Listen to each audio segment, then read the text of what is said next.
साथियों, मैं मेजर सुरवीर बहादुर विनय विक्रम प्रताप ब्रिगेडियर सूर्यदेव सिंह राणा उर्फ जयराम भाई गोरखपुर का रहने वाला हूं। छोटी मोटी गीत कविता कहानियां आप लोगों के बीच परोसते रहता हूं। आप लोग पसंद करते हैं, कमेंट भी करते हैं, अच्छा लगता है, आप शेयर भी करते हैं, मुझे बड़ी खुशी होती है। एक छोटी सी घटना, जिस घटना को सुन के मैं अवाक हूँ और उम्मीद ही नहीं, आशा और विश्वास करता हूँ कि इस घटना को सुन करके आप भी अचंभित हो जाएंगे। ये घटना कहाँ की है? उत्तर प्रदेश की। पहला पक्ष में रखने जा रहा हूँ लड़के पक्ष का, जो उत्तर प्रदेश जिला के अंतर्गत अलीगढ़ जिला, थाना मड्राक, गांव मनोहरपुर, कायस्थ। पति का नाम जीतू उर्फ जितेंद्र, पत्नी का नाम सपना, जो कि ओरिजिनल में अपना बताया गया है। अपना किसी का नाम होता नहीं, लेकिन मैं संबोधन के माध्यम से सपना ही प्रस्तुत कर रहा हूं। तो पति का नाम जीतू उर्फ जितेंद्र, पत्नी का नाम सपना। इन दोनों के बीच में 2 बेटे और 1 बिटिया बताया गया। बिटिया का नाम शिवानी। शिवानी की शादी 24 अक्टूबर 2024 में तय हो गई थी।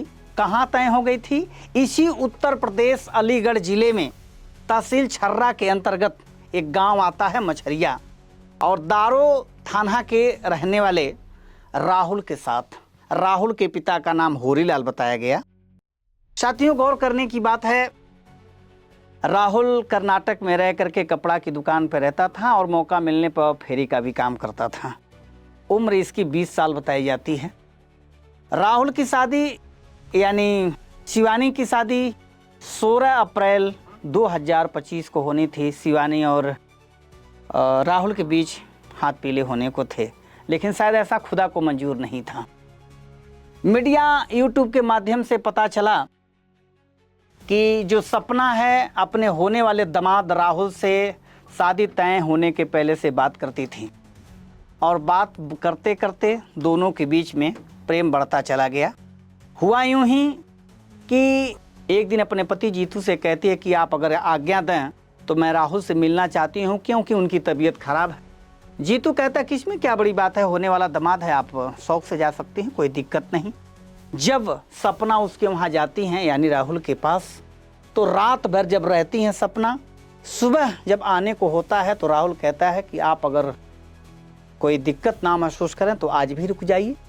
ऐसा करते करते यानी सपना को राहुल 5 दिनों तक रोक के रखता है, और जब सपना 5 दिनों के बाद घर आती है और फिर ऐसे बातों में लग जाती है, मतलब 4-4 घंटे, 6-6 घंटे, 8-8 घंटे बात करने में मशगूल रहती है।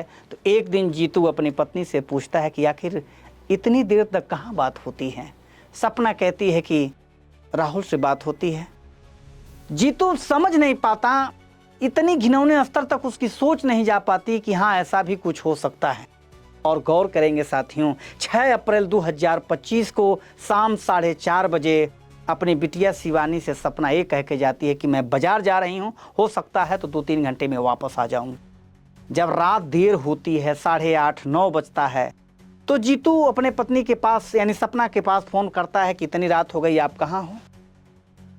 तो कहती कभी 1 घंटे में आ रहे हैं, फिर कहती 2 घंटे में आ रहे हैं।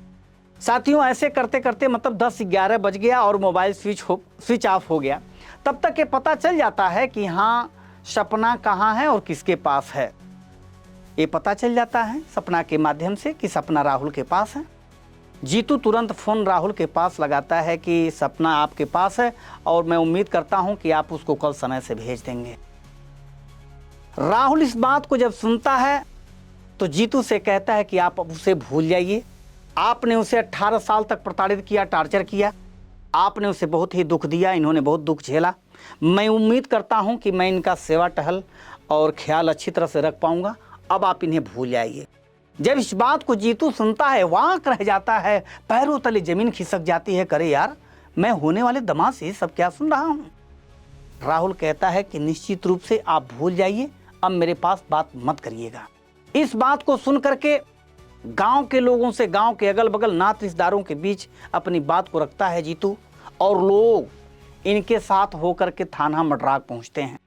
वहां FIR कराना चाहते हैं। FIR क्यों नहीं होता है, मैं इसके पीछे भागना नहीं चाहता साथियों, लेकिन एक बात जरूर कहना चाहूँगा कि जब मीडिया के लोग शिवानी के पास पहुँचते हैं, पुलिस वाले लोग शिवानी के पास पहुँचते हैं, मीडिया के लोग पूछते हैं कि बेटी माँ ने तुम्हारी इतना घिनौना कृत्य किया है, इसके बारे में क्या कहना चाहती हो?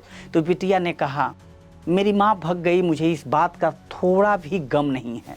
मुझे गम है, अगर मैं रो रही हूँ तो सिर्फ और सिर्फ इस नाते कि मेरे पिता ने मेरे शादी के लिए खून और पसीना करके जो पैसा कमाया था, यानी 3 लाख नगद और 5 लाख के जेवरात, जो मेरी माँ उस राहुल के साथ लेके चली गई। मैं आप लोगों से उम्मीद रखता हूँ, आप लोगों से विनती करता हूँ कि अगर हो सके तो मेरा पैसा लौटा दीजिए। मैं इसी बात के लिए रो रही हूँ, मुझे किसी बात का और तकलीफ नहीं है। जीतू से लोग जब पूछते हैं कि सर आप क्या कहना चाहते हैं इसके बारे में, जीतू कहता है कि अगर हो सके तो मेरी पत्नी को मेरे सामने एक बार खड़ा कर दीजिए कि मैं पूछ लूं कि मुझसे गलती क्या हुई थी, मेरा कसूर क्या था, और इस बेटी के लिए इतना घिनौना कृत्य करने को क्यों मजबूर हुई। साथियों, आप लोग बात को समझ गए होंगे जो मैं कहना चाहता हूं। जो मैंने अपने पोस्टर पर शीर्षक दे रखा है कि सास बनी दुल्हन और दामाद बना पति, मतलब राहुल के साथ जिस शिवानी के हाथ पीले होने थे 16 अप्रैल 2025 को, यानी उस राहुल के साथ यानी सपना का मतलब शादी हो जाता है, और जो दामाद बनने वाला था राहुल वो पति बन जाता है, और जो सास बनने वाली थी सपना वो पत्नी बन जाती है। साथियों, हमें पूरी तरह से विश्वास है कि आप लोग इस घटना को अच्छी तरह से सुने होंगे, समझे होंगे। हाँ, हो सकता है मेरे समझाने में कुछ गलती हुई होगी, क्योंकि मैं गोरखपुर का रहने वाला हूँ। छोटी मोटी गलती भूल चूक गोरखपुरियों से हो जाती है, ऐसे लोग नहीं गोरखपुर के भैया बोलते हैं। तो आप लोग अपने कमेंट के माध्यम से हमें सुझाव देने का काम करेंगे कि मुझसे क्या गलती हुई परोसने में। उस गलती को मैं सुधार करके नए वीडियो में नए परिमार्जन ढंग से आप लोगों के बीच परोसने का काम करता हूं। मिलते हैं नेक्स्ट वीडियो में नए अंक के साथ, तब तक इजाज़त दें। नमस्कार।